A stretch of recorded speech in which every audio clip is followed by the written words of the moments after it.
The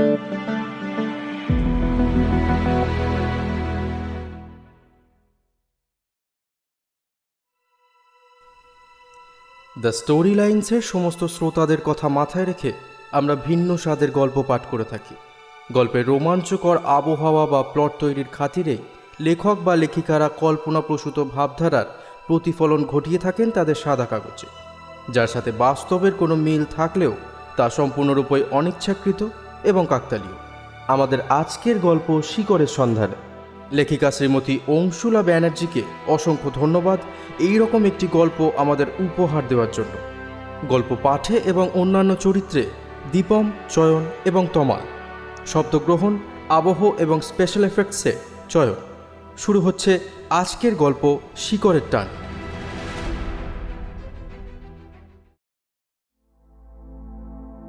অরুণ, পলাশ এবং hectare 3 বন্ধু। এর মধ্যে অরুণ এবং পলাশ বাঙালি হলেও হেক্টর কিন্তু যাকে বলে সাহেব। তার পুরো নাম হেক্টর মুনরো, যদিও সে মনে প্রাণে বাঙালি। চেহারায় সাহেব হলেও ভাষায় নির্ভেজাল বাংলা বলতে পারে। ওরা 3 জনেই রবীন্দ্রভারতী বিশ্ববিদ্যালয়ে পড়াশোনা করেছে। একটা ছোট্ট এনজিওর সাথেও যুক্ত ওরা। খুব দরিদ্র ঘরের মেয়েদের পড়াশোনা, হাতের কাজ ইত্যাদি শিখিয়ে স্বাবলম্বী করে তোলার চেষ্টা করে ওরা। এনজিওতে কাজের উদ্যোগটা হেক্টরেরই ছিল। ওই বাকি 2 বন্ধুকে সামিল করেছে। অরুণ বলে সমাজসেবার কাজ নাকি হেক্টরের রন্ধ্রে রন্ধ্রে কিলবিল করছে। সামনেই দুর্গাপুজো আসছে। ওরা 3 জনেই কোথাও বেড়াতে যাওয়ার পরিকল্পনা করছে। অরুণের বেড়াতে যাওয়ার ভীষণ ঝোঁক। সময় পেলেই বিভিন্ন ট্রাভেল ব্লগ আর ট্যুর গাইডের বইগুলো খুঁটিয়ে পড়ে আর খুঁজে বের করে কিছু অফবিট জায়গার নাম। পলাশ আর হেক্টরের কাছে তার মতামত ভীষণ গুরুত্বপূর্ণ। তাই অরুণ যখন এবার বলল যে সে সারান্ডায় যাবে এবং উদ্দেশ্য শুধু ঘোরা নয়, বরং ওখানকার 2টো ভূত বাংলো এক্সপ্লোর করা, তখন পলাশ আর হেক্টর অবাক হলেও দ্বিরুক্তি করেনি। পলাশদের বাড়ির সামনের বাগানটায় বসে অরুণ বলল, সারান্ডায় 2টো পোড়ো বাংলো আছে জানিস। একটা হচ্ছে ওই থলকোবাদ বন বাংলো, আর একটা হচ্ছে পোঙ্গা বাংলো। শুনেছি 2টোই নাকি ভীষণ ভুতুরে। পলাশের ছোট থেকেই একটু ভূতে ফোবিয়া আছে। সে ভয় ভয়ে বলল, আমরা কি ওই ভূত বাংলোতে থাকবো নাকি? ওর কথা শুনে অরুণ হো হো করে হেসে উঠল। তারপর পলাশকে আশ্বস্ত করে বলল, আরে পোঙ্গা বাংলোর কয়েক কিলোমিটার দূরে একটা গ্রাম আছে, সেখানে আমার বাবার একজন বন্ধুর বাড়িও আছে। তিনি অনেক দিন ধরেই তার ওখানে যেতে বলছেন। আমরা সেখানেই থাকবো।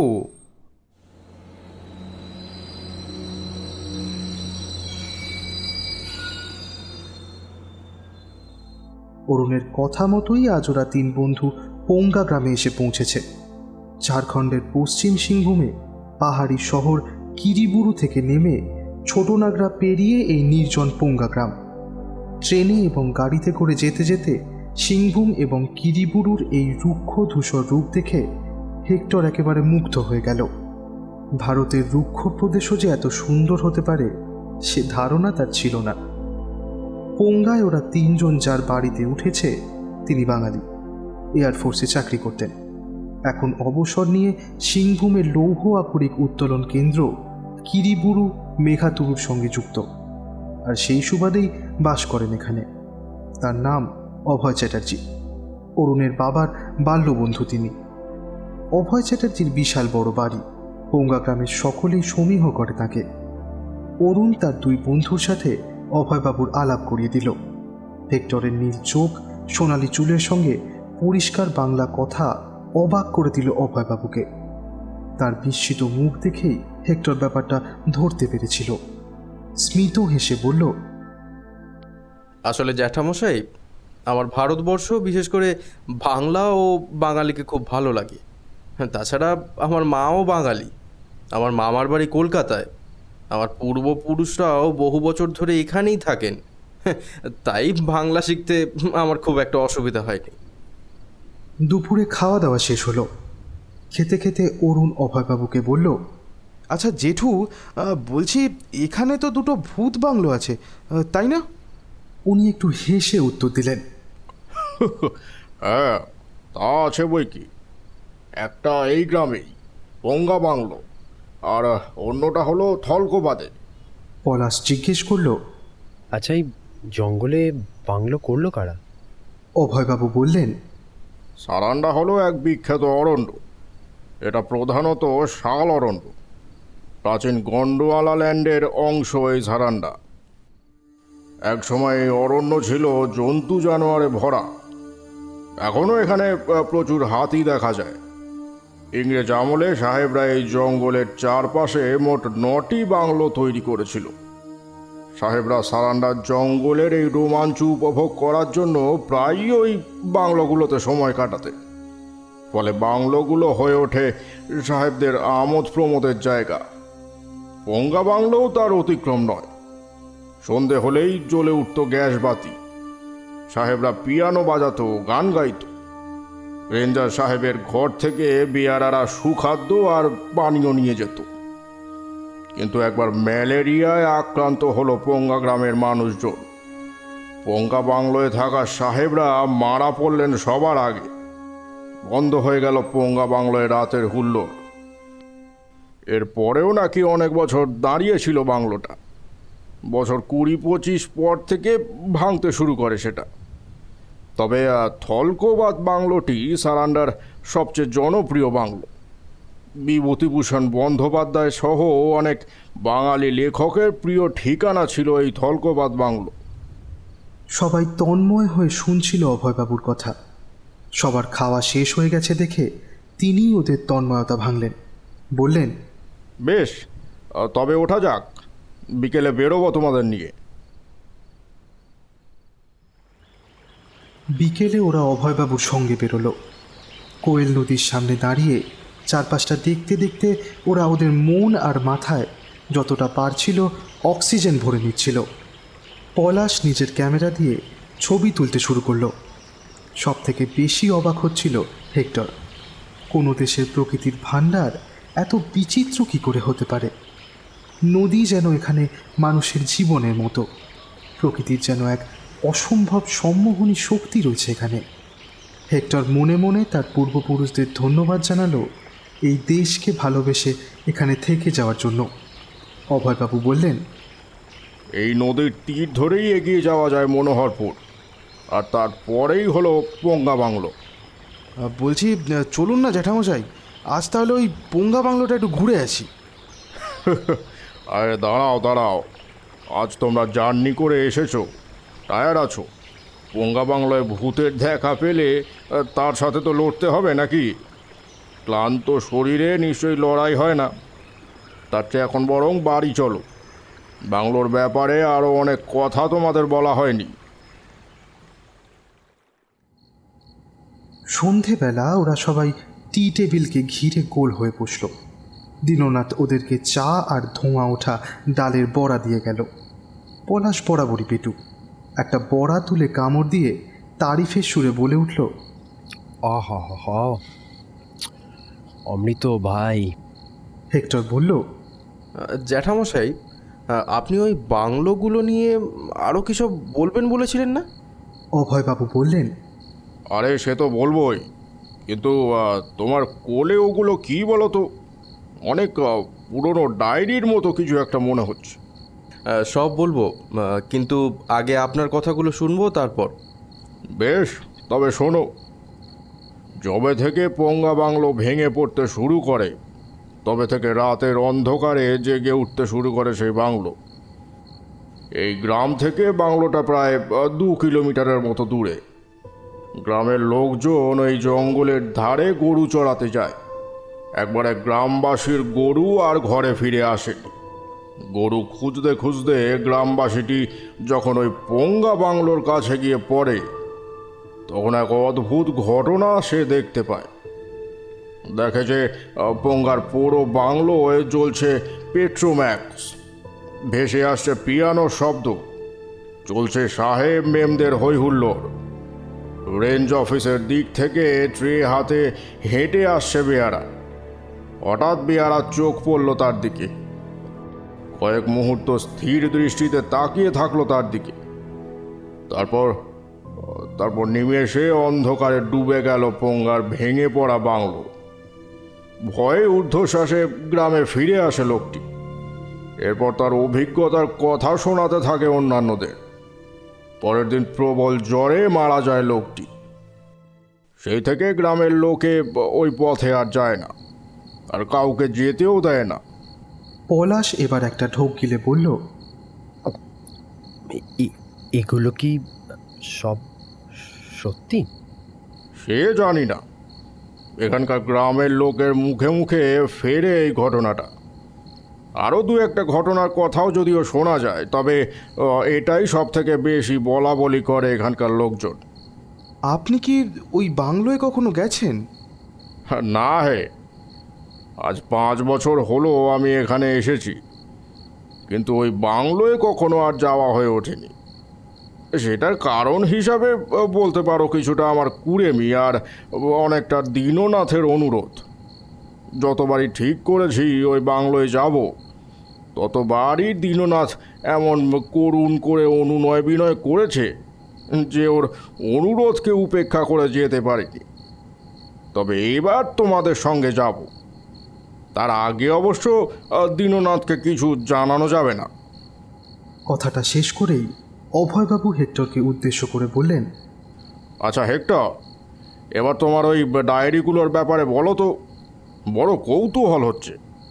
হ্যাঁ জ্যাঠামশাই, এখানে একটা ডায়েরি আর অপরটা ফটো অ্যালবাম। আমাদের পরিবারের বেশ কিছু কথা আজকে বলবো, যদিও এসব কথা অরুণ আর পলাশও জানে না। হেক্টরের কথা শুনে অরুণ আর পলাশ মুখ চাওয়াচাই করল। হেক্টর একটু গুছিয়ে বসে তারপর বলতে শুরু করলো, আমার পূর্বপুরুষ অ্যাডাম মনরো ইস্ট ইন্ডিয়া কোম্পানির কাজ নিয়ে ভারতে প্রথম আসেন। ওর জন্ম স্কটল্যান্ডে। উনি এখানে এসে কিছু বছর থেকে আবার স্কটল্যান্ড ফিরে যান। ওখানে বিয়ে করেন এবং তার সন্তানের জন্ম হয়। সন্তানের জন্ম দিতে গিয়ে তার স্ত্রী মারা যান। অ্যাডাম তার পুত্র সন্তান জেমস মুনরোকে নিয়ে আবার ইন্ডিয়া ফেরত আসেন। এই জেমস ছিলেন একটু ভিন্ন প্রকৃতির মানুষ। অসাধারণ শিল্পী ছিলেন তিনি। খুব সুন্দর ছবি আঁকতে পারতেন।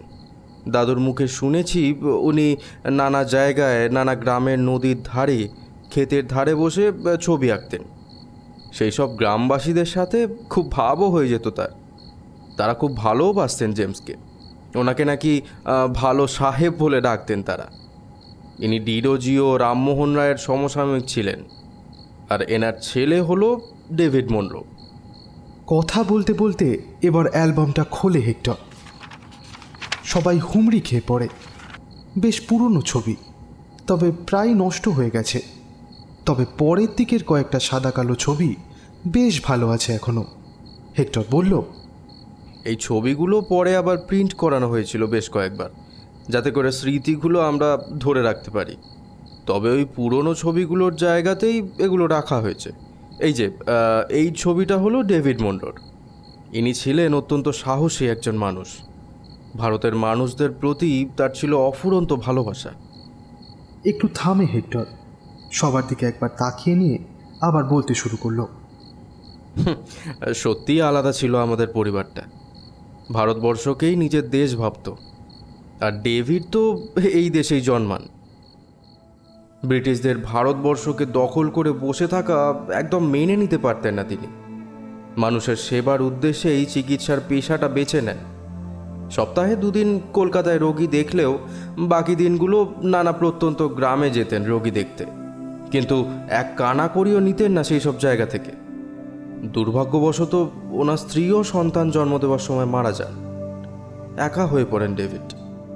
ছোট ছেলেকে মানুষ করার দায়িত্ব ওনার একার কাঁধে পড়ায় গ্রামে যাওয়া কিছুটা হলেও কমাতে হয়েছিল তাকে। কিন্তু বন্ধ তিনি করেননি। এরকমভাবেই চলছিল দিনগুলো।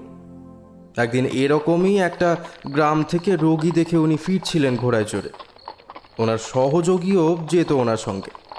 সে সঙ্গে রাইফেল রাখত। রাত বিরেতে জঙ্গলের ধার দিয়ে আসতে হতো।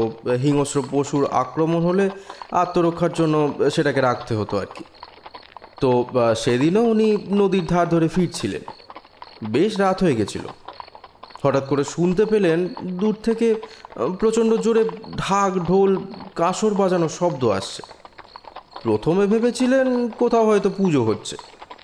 তারপর কি সন্দেহ হওয়ায় আওয়াজটা লক্ষ্য করে ওনারা এগোতে থাকেন।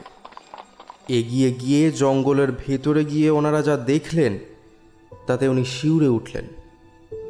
একটি অল্প বয়সী মেয়েকে জোর করে তার স্বামীর চিতায় তোলার চেষ্টা করা হচ্ছে। মেয়েটা কাঁদছে, নিজেকে বাঁচানোর প্রবল চেষ্টা করছে।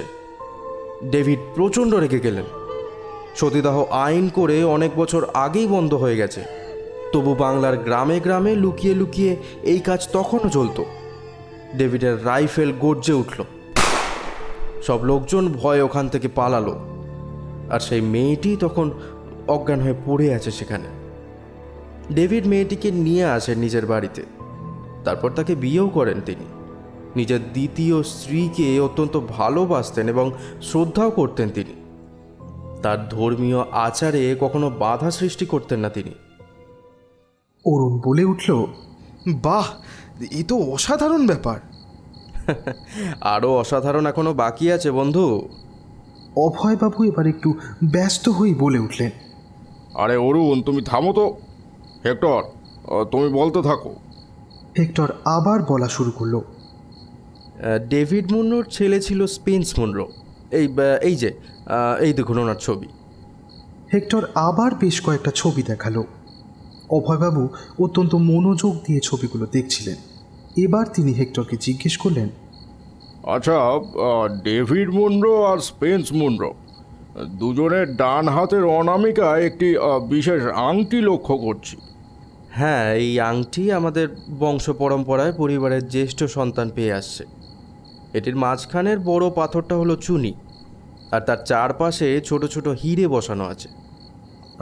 তাহলে তো এই আংটিটা তোর কাছেও আছে? না রে, আমার কাছে নেই। আর কেন নেই সেটা এখনই জানতে পারবি। যাই হোক, যেটা বলছিলাম, এই স্পেন্স মুনরো তার বাবার মতোই ডাক্তারি পেশাটা বেছে নেন, কিন্তু তিনি ডেভিডের মতো প্রত্যন্ত গ্রামে খুব একটা যেতেন না। ওনার খুব লেখালেখির শখ ছিল। এই যে এই ডায়েরিটা ওনারই। এই বলে খুব সন্তর্পণে হেক্টর হাতের ডায়েরিটার ফিতের বাঁধন খুলল। সবাই ডায়েরিটাকে ঘিরে বসল। খুব সাবধানে হাতে নিয়ে দেখল সবাই।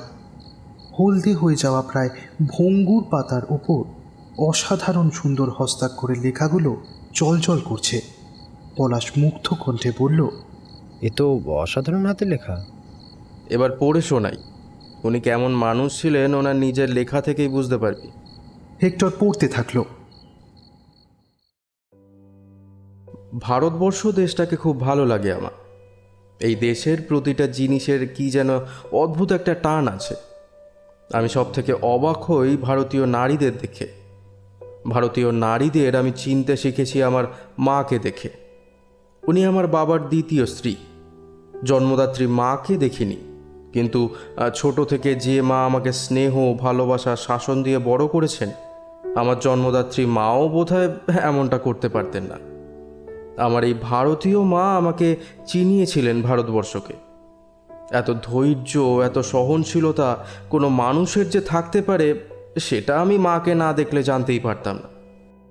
মা বলতেন যে প্রতিটি ভারতীয় নারী এরকম ধৈর্যশীলা, সহনশীলা, তেজস্বিনী হয়। শুধু তাদের পায়ে বেড়ি পরানো আছে, মুক্তি দরকার তাদের। আমি অবাক হয়ে শুনতাম মায়ের কথা। আমার বাবা মাকে লেখাপড়া শিখিয়েছিলেন। খুবই বুদ্ধিমতী ছিলেন মা, ভীষণ দ্রুত শিখে নিতেন সবটা। হেক্টর থামল, বেশ কয়েকটা পাতা উল্টে আবার পড়তে শুরু করলো। আজ 2 বছর বাবা মারা গেছেন। মা বেশ একা হয়ে পড়েছেন। আমার বিয়ে দেওয়ার তোড়জোড় করছেন। আরও কয়েকটা পাতা উল্টে হেক্টর আবার পড়তে শুরু করলো। মাও চলে গেলেন। আমি একজন বাঙালি খ্রিস্টান মেয়েকে বিয়ে করেছি। আমার একটি পুত্র আর একটা কন্যা সন্তানও আছে। পুত্রটি 6 বছর আর কন্যাটি 3 বছরে পড়ল। কিন্তু মা চলে যাওয়ায় এই বাড়িটায় আর ভালো লাগছে না। ভাবছি এবার পরিবার সমেত কোনো একটা গ্রামে চলে যাব। এই গ্রামটা বেশ ভালো, বর্ধিষ্ণু গ্রাম, উড়িষ্যাতে। এখানে একটি হাসপাতাল তৈরি করেছি। গরিব মানুষ সব, চিকিৎসা পায় না। আমার স্ত্রীও কিছুটা নার্সিংয়ের কাজ জানে, খুব সাহায্য করছে আমার। আমি তার সেই সেবাব্রতী রূপ দেখি আর মনে মনে হাসি। ভারতীয় নারীর এই সেবাব্রতী রূপই আমাকে সব থেকে মুগ্ধ করে। মায়ের কথা খুব মনে পড়ে আমার হাসপাতালে আরও অনেক ইংরেজ ডাক্তার আছে, তারা ভারতীয় রোগীদের সাথে বড় খারাপ আচরণ করে, একদম ভালো লাগে না আমার। এবার হেক্টর একটু থামে। তার থামার সুযোগ নিয়ে অভয়বাবু বললেন, হেক্টর, তোমাকে কিন্তু সম্পূর্ণ স্পেন্স মুন্ডোর মতোই দেখতে। হেক্টর মৃদু হাসে, তারপর বলে, এরপর এমন কিছু কথা আপনাদের শোনাবো যা আপনারা ভাবতেও পারছেন না। হেক্টর এবার অনেক কটা পাতা উল্টালো ধীরে ধীরে, তারপর আবার বলতে শুরু করলো। ইদানিং ওড়িশাতেও ব্রিটিশ বিরোধী আন্দোলনটা বেড়ে উঠেছে, এই গ্রামেও তার আঁচ এসে পড়ছে। হঠাৎ একদিন দেখি আমার স্ত্রী একজন বিপ্লবীকে আমাদের বাড়িতে লুকিয়ে রেখেছে। আমি ওকে সমর্থন করেছি। ইংরেজের বাড়িতে তো আর পুলিশ তল্লাশি হবে না। এদিকে আমি চরম দোটানায় পড়েছি। ব্রিটিশদের ভারত দখল করে থাকা একদম সমর্থন করে উঠতে পারছি না। কত অত্যাচার করছে তারা, নিজে লজ্জায় মাটিতে মিশে যেতে ইচ্ছা করছে। বেশ কিছু বিপ্লবীকে প্রায়ই লুকিয়ে রাখি আমাদের বাড়িতে। ওরা আমাকে বিশ্বাস করে এই দেশ যাদের, তাদের অধিকার আছে স্বাধীন দেশে বাস করার, তাই দেশ স্বাধীন করার কাজ তাদের কর্তব্য। কিন্তু আমি জানি না আমি ঠিক করছি কিনা। হাসপাতালের অন্য ডাক্তাররা বোধহয় আমাকে সন্দেহ করছে, আমার বিরুদ্ধে কিছু দল পাকানোর চেষ্টা করছে। হেক্টর ডায়েরিটা বন্ধ করলো। ডায়েরির পরের পাতা কটা সাদা, আর কিছু লেখা নেই সেখানে। হেক্টর ডায়েরিটা বন্ধ করে যত্ন করে ফিতেটা বেঁধে রাখলো, বলল, এই হচ্ছেন স্পেন্স মুনরো। ডায়েরিতে যদিও অনেক কিছু লেখা আছে, আমি শুধু বিশেষ কয়েকটা জায়গায় পড়ে শোনালাম। প্রথম জীবনে তার ভারতীয় মা আর পরবর্তী জীবনে তার ভারতীয় স্ত্রী তার লেখার সিংহভাগ জুড়ে আছে। তবে এর কিছুদিন পরেই উনি হঠাৎ করে নিখোঁজ হয়ে যান। তার কোনো খোঁজই আর পাওয়া যায়নি। আর তার সাথেই হারিয়ে যায় আমাদের বংশ পরম্পরায় পেয়ে আসা ওই আংটিটি। ওনার স্ত্রী তার ছেলে মেয়েদের নিয়ে ফিরে যান কলকাতায়, আর ওনার ছেলেই হলেন আমার প্রপিতামহ। যে বছর ভারত স্বাধীন হয় ঠিক সেই বছরই আমার দাদুর জন্ম হয়। দাদুর কাছেই শুনেছি যে স্পেন্স মুনরো উড়িষ্যার ওই অঞ্চলে খুব জনপ্রিয় ছিলেন, মানুষজন খুবই ভালোবাসতেন তাকে। ওনার নিখোঁজ হয়ে যাওয়ার পরেও ওই হাসপাতালটা অনেক বছরই ছিল, কিন্তু তার জনপ্রিয়তাটা হারিয়েছিল। এবার অভয়বাবু বললেন, দাঁড়াও দাঁড়াও, আমি শুনেছি একটা এরকম হাসপাতালের কথা। উড়িষ্যার ওই গ্রামটা এখান থেকে বিশাল কিছু দূরে নয়। শুনেছি এই হাসপাতালকে সবাই নাকি সাহেব বাড়ি বলে ডাকতো।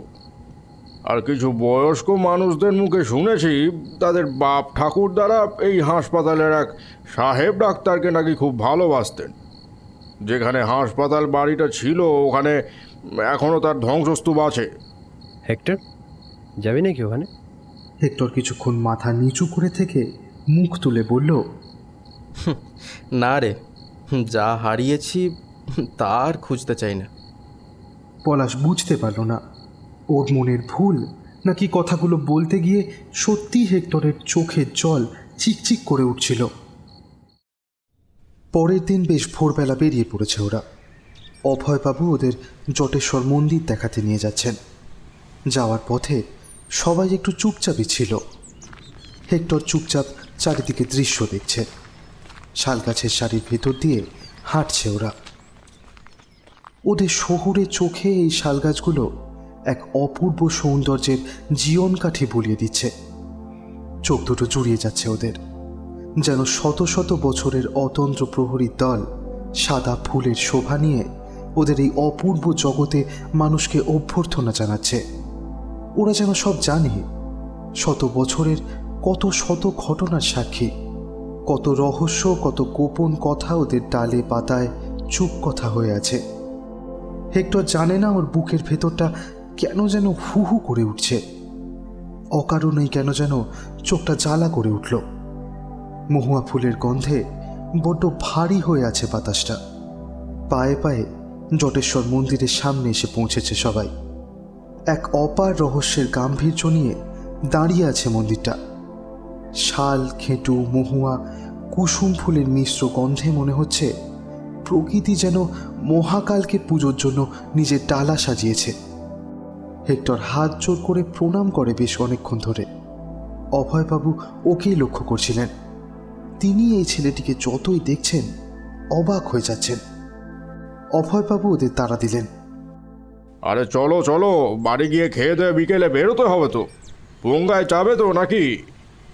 তার কথা শুনে ওরা হৈ হৈ করে ছুটে আসলো।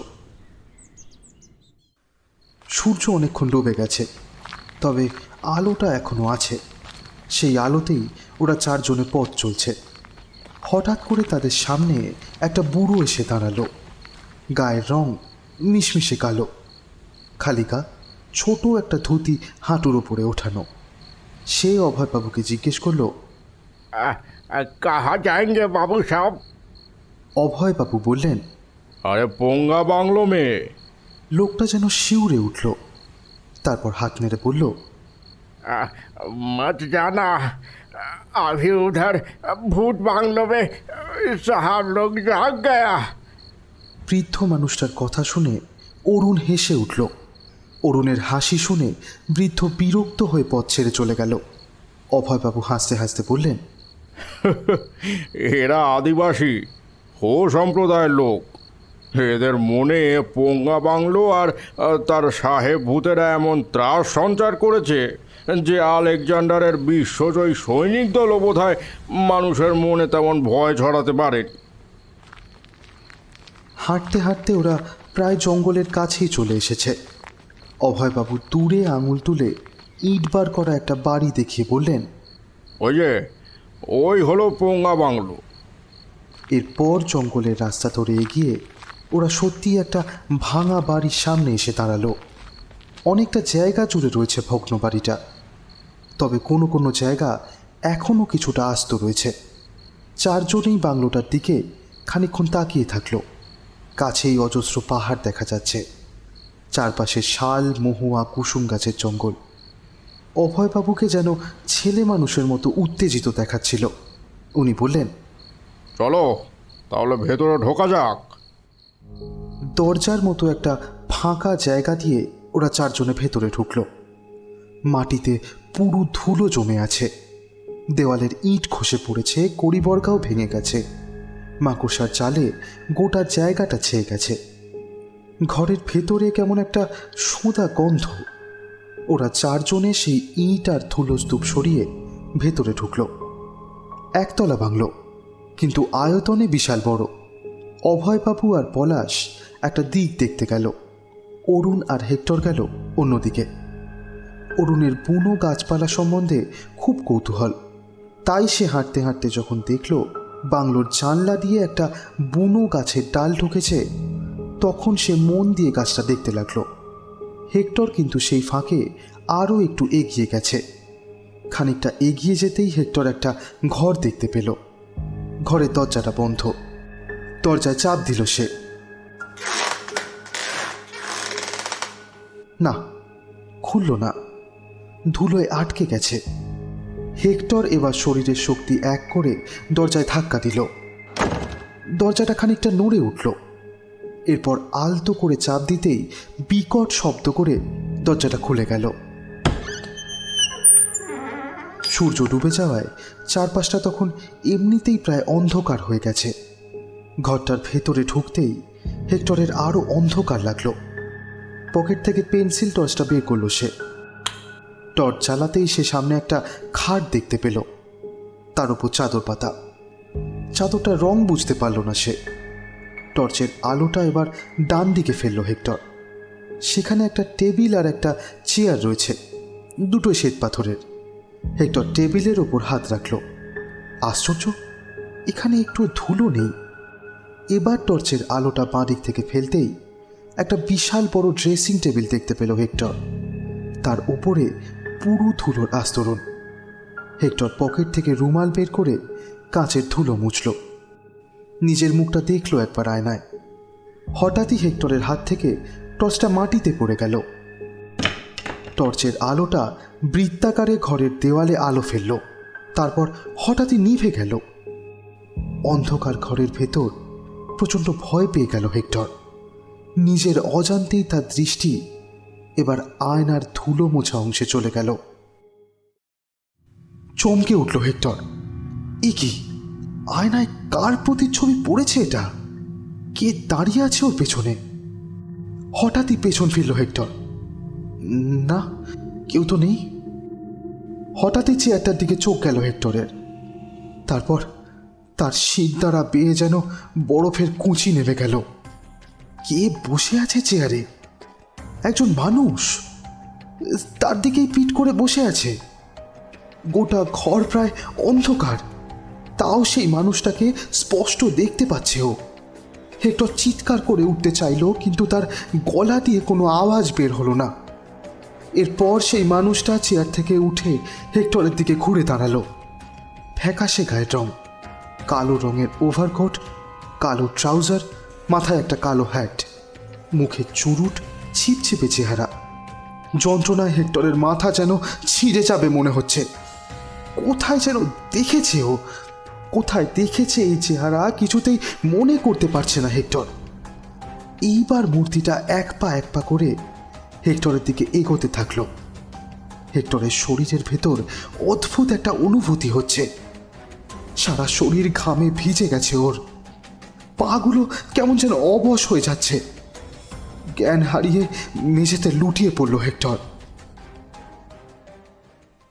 যখন হেক্টরের জ্ঞান ফিরল, তখন সে দেখতে পেল তার পাশে অরুণ, পলাশ এবং অভয়বাবু চিন্তিত মুখে বসে আছে। হেক্টরের প্রথমটা কিছু মনে এলো না। খানিক পরে সব মনে পড়তেই ধর্মর করে উঠে বসল সে। তারপর অরুণের হাত ধরে বলল, আমার আমার ওই সাহেবকে খুব চেনা লাগছে জানিস। অরুণ অবাক হয়ে একবার পলাশের দিকে তাকালো, তার পরক্ষণেই আবার একবার অভয়বাবুর মুখের দিকে তাকালো। তারপর প্রশ্ন করল, তুই কার কথা বলছিস? আমি তো কিছুই বুঝতে পারছি না।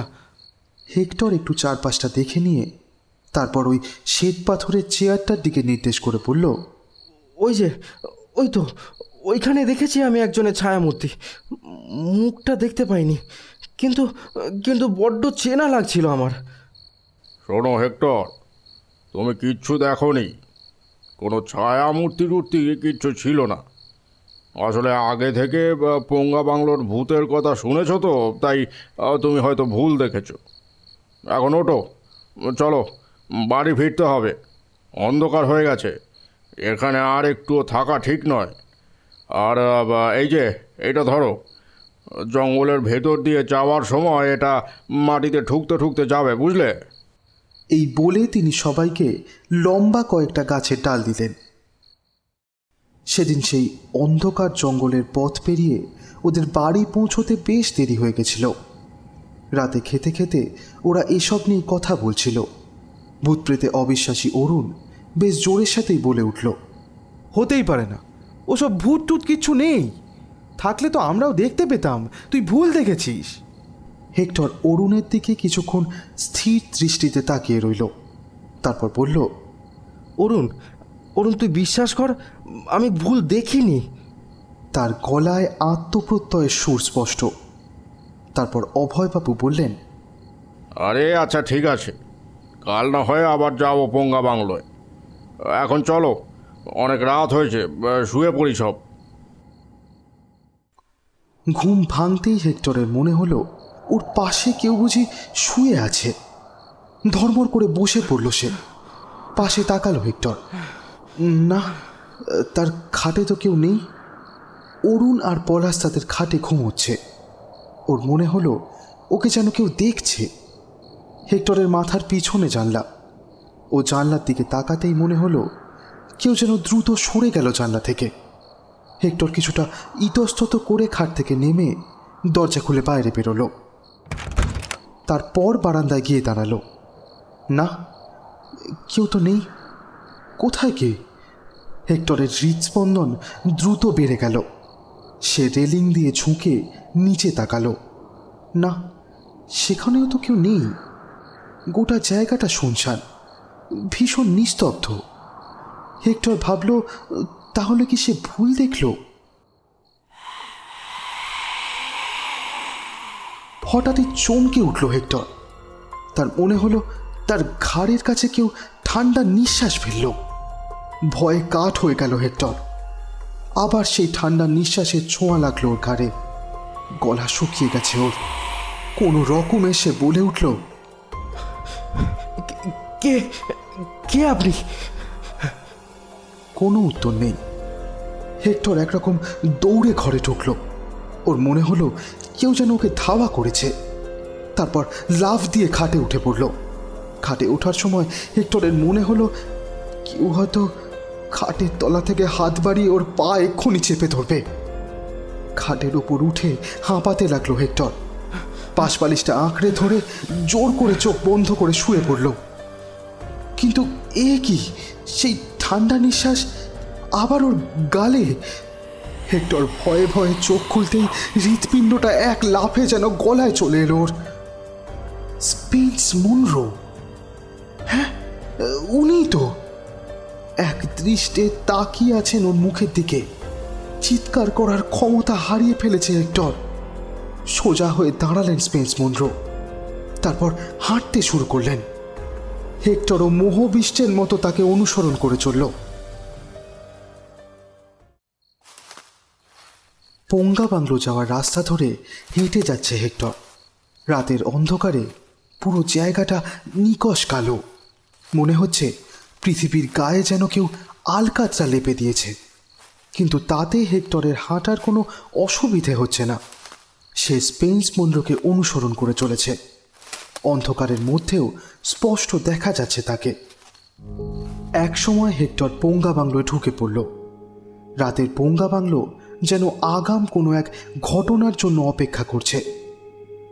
আবার সেই ঘরটায় ঢুকলো হেক্টর। স্পেন্স মুনরো নিজে দরজা খুললেন। হেক্টর তাকে অনুসরণ করে ঘরের ভেতরে ঢুকতেই অদৃশ্য হয়ে গেলেন স্পেন্স মুনরো। গোটা ঘরে সাংঘাতিক অন্ধকার। হঠাৎ করে হুঁশ ফিরল হেক্টরের। আর হুঁশ ফিরতেই সে নিজেকে সেই নিশ্চিত্র অন্ধকারের ভেতর আবিষ্কার করল।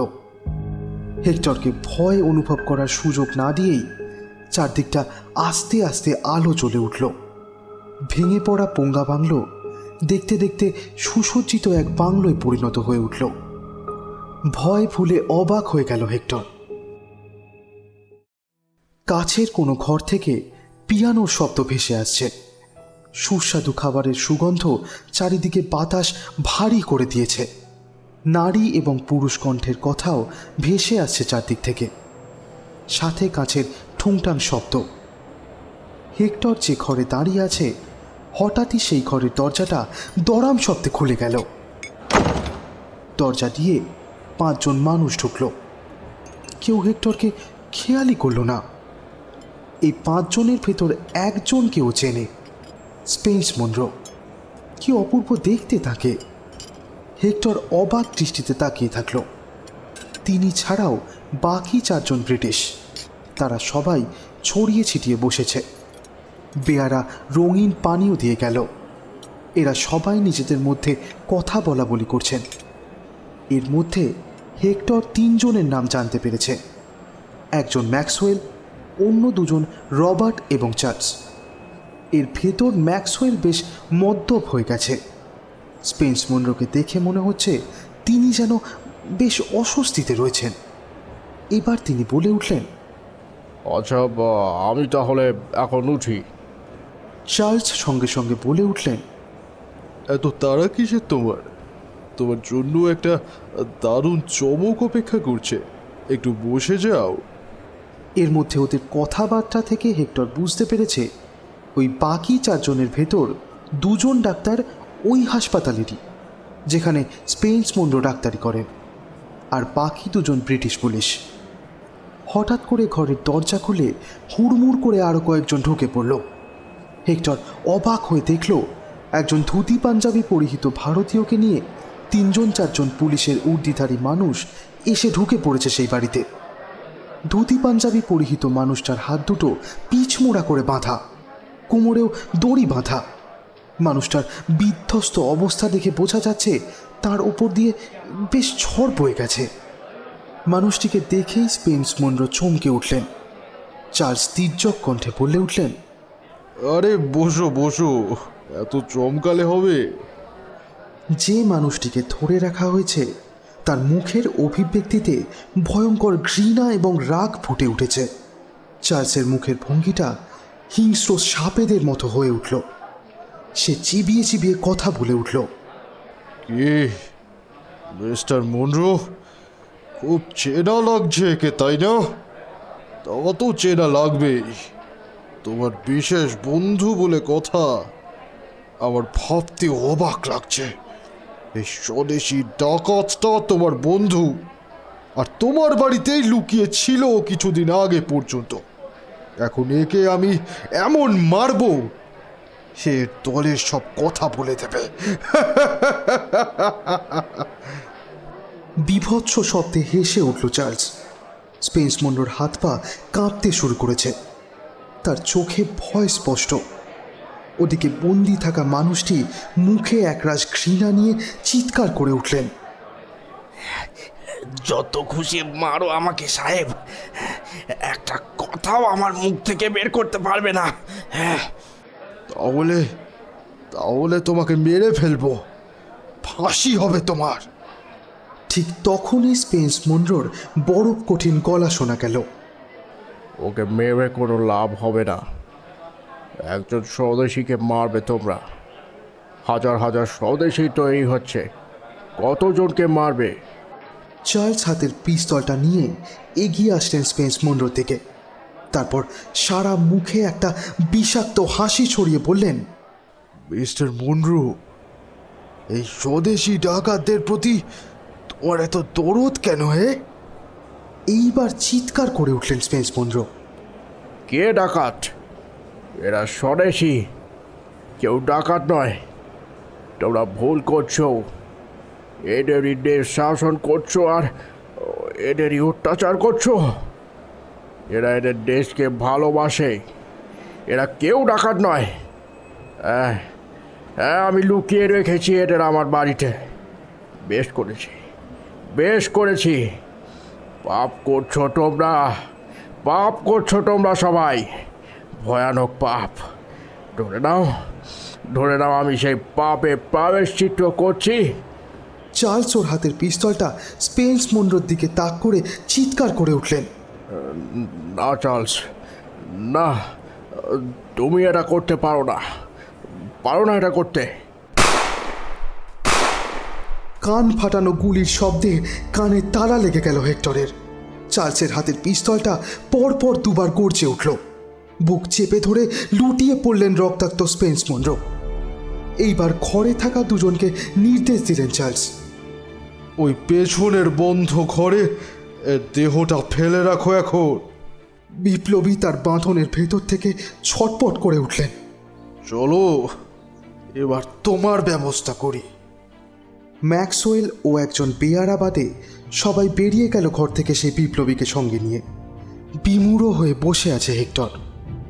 বাইরে ঘোড়ার ডাক ও তার খুরের আওয়াজ শুনতে পেল সে। কয়েকটা মুহূর্ত সব চুপচাপ। ম্যাক্সওয়েল ও সেই বেয়ারা স্পেন্স মনরোর দেহটাকে তুলে ঘরের অপর দিকে দরজার কাছে পৌঁছে গেছে। ঠিক তখনই পরপর দুবার প্রচণ্ড বিস্ফোরণের শব্দ হলো, আর তারপরেই দূর থেকে সমবেত কণ্ঠে ভেসে এলো, বন্দে মাতরম। আর কিছুই বুঝতে বাকি রইল না হেক্টরের। এই বিপ্লবীর সতীর্থরাই বোমা ফেলেছে ব্রিটিশের ঘোড়ার গাড়ির ওপর এবং সম্ভবত ওকে মুক্ত করে নিয়ে গেছে। বোমার শব্দে সারা বাংলোতে কোলাহল শুরু হয়েছে। এরপরেই হেক্টরের দৃষ্টি পড়ল পিছনের দরজার দিকে। স্পেন্স মনরোর দেহ নিয়ে ওরা দুজন বেরিয়ে গেছে। হেক্টর পাগলের মতো ছুট লাগালো সেই দিকে। এদিকে তখন সবে ভোরের আলো ফুটেছে। পলাশ আর্লি রাইজার। সে ঘুম থেকে উঠে হেক্টরকে দেখতে না পেয়ে ভাবল সে বুঝি নিচে গেছে। অরুণকে ঘুম থেকে তুলে সে নিচে নামল। অভয়বাবু উঠে পড়েছেন। তাকে দেখে পলাশ জিজ্ঞেস করল, জেঠু, হেক্টর কি নিচে এসছে? অভয়বাবু অবাক হয়ে বললেন, হেক্টর কই বা না তো, হেক্টর তো ওপরে নেই। অবাক হয়ে গেলেন অভয়বাবু। কি বলছো কি? না জেঠু, হেক্টরকে খুঁজে পাওয়া যাচ্ছে না। অভয়বাবু খানিকক্ষণ চিন্তা করে নিয়ে বললেন। আচ্ছা ঠিক আছে, তোমরা একটু দাঁড়াও। বলেই তিনি গ্যারেজে চলে গেলেন। তারপর গাড়ি বের করে বললেন, চলো উঠে পড়ো, হেক্টরের বোধহয় খোঁজ পাওয়া যাবে। আমি জানি হয়তো সে কোথায় আছে। অরুণ আর পলাশ তাদের মুখ চাচাই করে গাড়িতে উঠেই প্রশ্ন করলো, আচ্ছা কোথায় যাচ্ছি আমরা? কোথায় পাবো হেক্টরকে? পোঙ্গা বাংলোয়।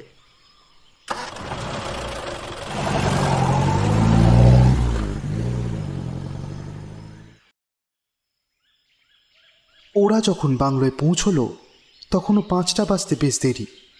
তিনজনেই হন্তদন্ত হয়ে বাংলোর ভেতরে ঢুকে গেল। কিছুটা এগিয়ে যেতেই সেই ঘরটা দেখতে পেল ওরা। ঘরে ঢুকেই ঘরের উল্টো দিকের খোলা দরজার দিকে চোখ গেল সকলের। অভয়বাবু ওদের নিয়ে সেই জঙ্গলের দিকটায় ছুটে গেলেন।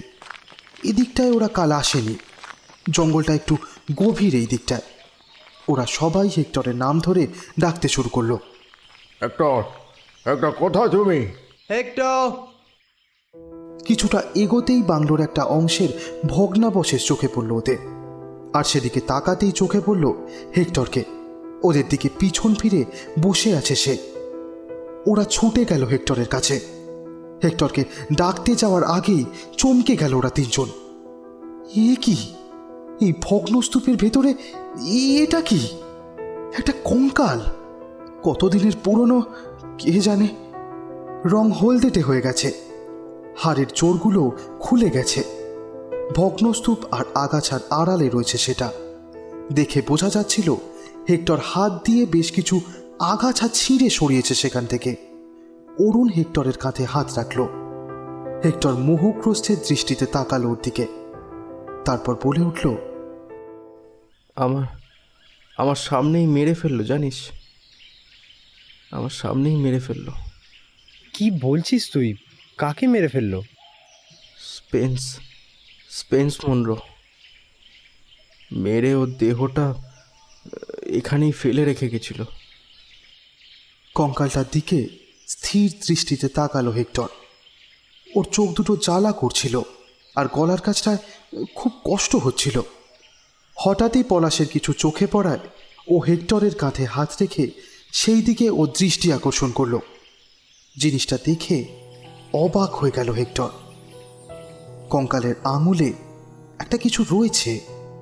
ওপরের মাটিটা পরিষ্কার করতেই বোঝা গেল ওটা একটা আংটি। দীর্ঘ বছরের ইতিহাস বুকে নিয়ে আংটিটার রং এবং জৌলুস সবই হারিয়েছে, কিন্তু বুঝতে অসুবিধে হয় না যে এই আংটিটা সেই আংটিটাই যা বংশ পরম্পরায় মনরো পরিবারের প্রথম সন্তানরা পেত। আংটি ও হাড়ের ফাঁকে মাটি জমে গেছে। হেক্টর অনেক কসরত করে আংটিটা খুলল। ওর জামা দিয়ে ভালো করে মুছল আংটিটা। তারপর অত্যন্ত সন্তর্পণে নিজের ডান হাতের অনামিকায় পড়ল সেটা। এতটাই সঠিকভাবে আংটিটার মাপ হলো যেন ওর জন্যই বানানো হয়েছিল সেটা। আর থাকতে পারল না হেক্টর। সেই হাড়গুলো একত্রিত করে বুকে জড়িয়ে ধরে কান্নায় ভেঙে পড়ল সে। পূর্বসূরি ও উত্তরসূরি এ এক অদ্ভুত মিলন। শত বছরের অতৃপ্ত আত্মা আর তার যোগ্য উত্তরসূরিকে টেনে এনেছে নিজের হারিয়ে যাওয়া কাহিনী জানাতে। সেই উত্তরসূরি কি তার পূর্বসূরির এই অমোঘ টান অস্বীকার করতে পারে? যুগে যুগে নিজের শিকড় খুঁজতে থাকা মানুষের এই তো ভবিতব্য। তাকে আসতেই হবে, তাকে আসতেই হবে শিকড়ের সন্ধানে, শিকড়ের কাছে। হেক্টরের শিরায় ধমনীতে বহমান রক্ত আজ যেন শোকস্তব্ধ হয়ে উঠেছে। শিশুর মতো কাঁদছে সে। তার একান্ত আপন একজনকে আজ যেন সে পেয়েও হারিয়ে ফেলল। এই পুরো বাংলো আর ওই তিনজন মানুষ পূর্বসূরি ও উত্তরসূরির এই অভূতপূর্ব মিলনের সাক্ষী হয়ে থাকল, যা তারা জীবনেও ভুলতে পারবে না। শুনছিলেন আজকের গল্প শিকড়ের সন্ধানে। গল্পটি কেমন লাগলো অবশ্যই জানান কমেন্টের মাধ্যমে। আপনাদের অনুপ্রেরণা আমাদের পথ আরও সুদূর প্রসারী করবে। আগামী সপ্তাহে আরও একটি নতুন গল্প নিয়ে হাজির হব আমরা।